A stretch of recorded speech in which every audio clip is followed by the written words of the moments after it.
Hey guys, I'm Pixel Dan, and this is a review of the DC Collectibles Batman Arkham City Clown Thug. That's right, Series 3 of the Arkham City line is giving us some generic bad guys for Batman to pummel.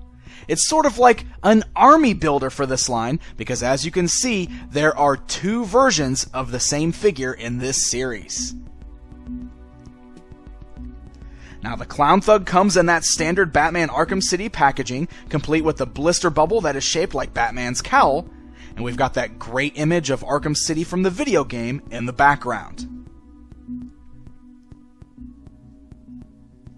The back of the packaging shows off all of the figures currently available in Series 3, and gives us some information on the Arkham City video game.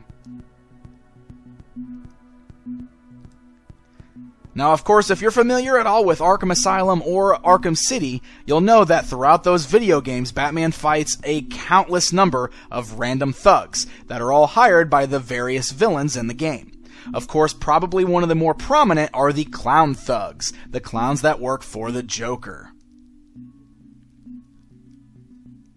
Now, the Clown Thugs, for the most part, have a pretty great sculpt. One of the things I do really love about these guys are the awesome, creepy-looking clown masks. They've got these brightly colored hair tufts coming out of the sides of the mask, and then that creepy clown face painted on the front, and they're nice and dark and gritty. You can see there's lots of kind of scuffing and everything going on there, so it's a great paint job. And then the figures are wearing just a tank top with the Arkham City or Arkham Asylum type insignia there on the chest, and you can see they do kind of have like the big belts and the large pants with all the straps and everything on them. They got their wrists all taped up, so they are ready for combat. Now, one of the things I do have to point out with these guys is that the sculpts are a little interesting as far as the body builds go. So first, let me take a look at the articulation with you guys to show you how that works, then I'll get into why it looks a little weird on this figure. So the head is able to turn left and right and move slightly up and down. The arms are on hinge joints. They're not quite full ball joints, but you can see they hinge up and down and can move forward and backward. However, there is no bicep swivel whatsoever. You just have an elbow bend and then a wrist swivel. You have a swivel at the waist. The legs just move up and down. Then you have thigh cuts, so you can twist the leg, and then the boots are able to twist left and right. So, not a terrible amount of articulation, but this is what's strange about them. The way they're sculpted is they're in these really hunched over positions, where they've kind of always got a hunchback thing going on. Also, their legs are really bow-legged. The fact that they don't have any knee cuts in the articulation means the only thing you can really do is swivel that joint there at the thigh to try to find a way to pose them. However, there's only really one way you can stand these guys, and that's with that same kind of bow-legged pose. The arms are also really strange because without the bicep swivel, there's not a lot of ways you can pose the arms to make them look good. Case in point, when you straighten the arms out, they look really awkward, in a position that just does not look natural.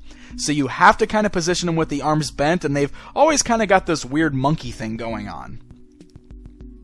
So, I don't know, the articulation definitely could have been better, but it's definitely a combination of the sculpt and the lack of articulation that makes these guys stand a little strange. Now, as I said before, both figures are exactly the same. The sculpts are the same between the two. The only difference is in their paint jobs. You got a difference in skin tone, a difference in the color of the clothes they're wearing, and a difference in the color of the hair on the mask. The other difference is the accessories. They each come with their own signature weapon. Our green-haired Clown Thug comes with a knife. It's a nicely detailed knife. It's got a black handle and it's got that nice little silver kind of gunmetal paint job going on in the blade there. And it can be held in either one of his hands. And then the orange-haired Clown Thug comes with a baseball bat, which is really cool looking. It's dirty looking, it's got some great paint job going on, a lot of good detailing that looks like a really great wood grain finish, and you even have the cool little logo at the top that says Gothamville Sluggo. I love it. It's a great accessory. So you can arm both of these guys up with their unique accessories, and they're ready to go get beat up by Batman. So there you go, guys. There's a look at the Gotham City Clown Thugs from the Batman Arkham City toy line. I do like the idea of getting some of these generic baddies from the games because, like I said, they're all over the games. You encounter them countless times throughout. And I like the idea of having army builders in this too. Anybody that really wants to set up a great display with all the Arkham City figures could build up quite the clown army to have Joker control. Of course, my only gripes are the really weird minimal articulation and the way that in style that these sculpts were done that kind of gives them that always hunched over look. I think the bicep cut and maybe a knee joint could have fixed that and it would have made it a little bit better, but unfortunately they're stuck the way they are. Now, if you want to pick up some of the Gotham City Clown Thugs, Series 3 is already hitting specialty shops. But if you don't want to do any hunting, you need to head on over to www.pastgenerationtoys.com to check out their selection of Arkham City figures and much more. Until next time,